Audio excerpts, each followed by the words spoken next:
নতুন পেজে দিয়ে দিলাম। তো জায়গাটা অনেক ভালো। তো এই জায়গার কিছু ইতিহাস আছে, চলুন ইতিহাস। বিলমারিয়ার শান্ত পরিবেশে এর উপস্থিতি বোঝা যায়।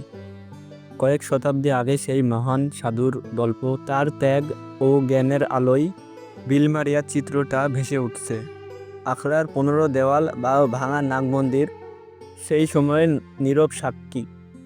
কত ঘটনা নীরব দর্শক। তোমরা জেনে থাকবে সেখানকার প্রতিটা ধূলিকণা এই বিষয়ে সাক্ষী আছে।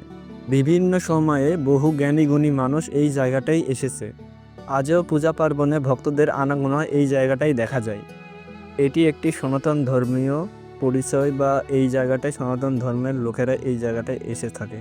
প্রজন্মর পরে প্রজন্ম ধরে এই জায়গাটায় এই ইতিহাস দাঁড়িয়ে আছে। এই জায়গার ঐতিহাসিক স্থান এখনও দাঁড়িয়ে আছে। সময়ের পরিবর্তনে অনেক কিছু এখন পরিবর্তন হয়ে গেছে, তাও এই জিনিসটা এখনও লোক দেখতে